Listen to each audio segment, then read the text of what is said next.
Are you thinking of passing off your home videos, birthday video montage, video editing to a professional, but you're just not really sure what to expect? You're confused about how the process works, what you need to have prepared, and when you even need to contact a video editor. Hi, my name is Annabelle Needles, and I'm a habitual wonder seeker, as well as the video editor behind Evergreen Lane Productions, here to help fellow memory makers get off their phones and into their lives. I've spent more than 10 years in the video editing industry, so that's given me lots of time to really refine my process and figure out what works. So the first thing we're going to cover in this video is when to contact a video editor. I'd say the best point in this process would be at least a month before you want the finished video. But really, as early in the process as you can get a video editor involved, the better your finished product will be. If you still have to collect footage from loved ones for your birthday messages video or some other celebration film, remember that that takes time and we have to send reminders and all of that. So we need buffer in our schedule in order to accommodate that. Contacting a video editor at the beginning of your process can be helpful too, because they may have resources, like I do for my clients, on how to take better videos,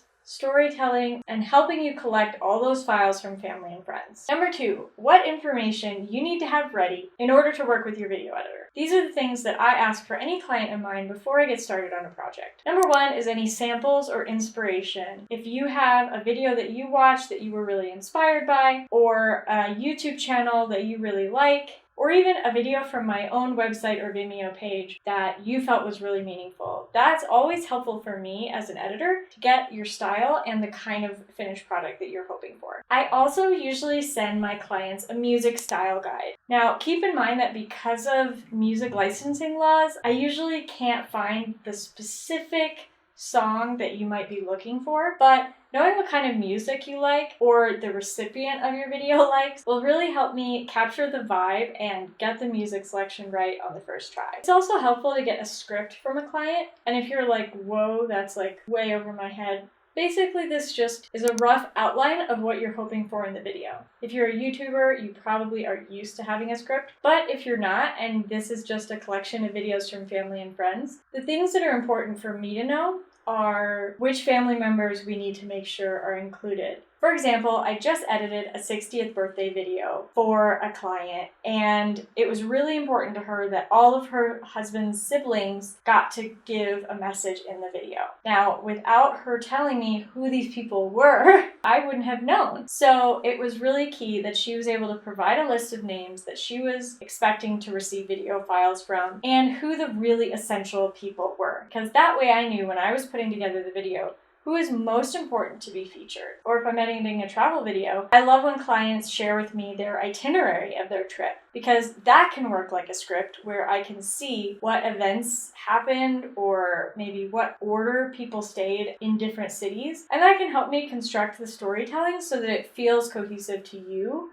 as the person who experienced it. Number 3 is sending video files to your editor. Now, there are a lot of services that let you send and transfer files. Personally, I use Dropbox. They have a file request feature that makes it really easy to upload from your phone or your computer directly. You don't need to have the Dropbox app. You don't need to have a Dropbox account. I find that that's kind of the easiest way to do things to make sure everything is in the same place. But I'm also happy to work within existing systems. So if you already have your video files backed up on Google Drive, or if you really love using WeTransfer, I'm cool with it. Okay, number 4 is the review process.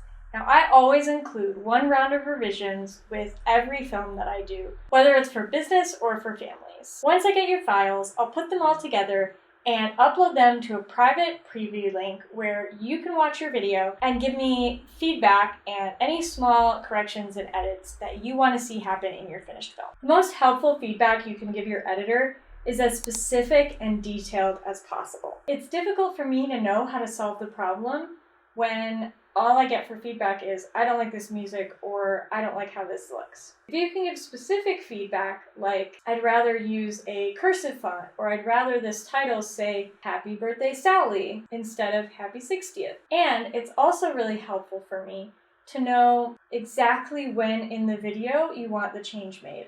And so that's why I ask my clients to use specific time codes in the feedback form. You can find the time codes along the play bar at the bottom, and you just pause the video, you write the time code, and then write whatever you want changed. It's really helpful for me to know exactly, like at 1 minute, 22 seconds, this is what I want to have happen. That makes the most of the one round of revisions that you get included in your package. All of these tips, and I know you're going to have a great relationship with your video editor, and your project is going to go super smoothly. Next up, watch my guide for filming video on your iPhone like a pro. I break down all my tips and tricks with no tech jargon and make everything super simple. Don't forget to subscribe for more videos on easy memory making with your iPhone.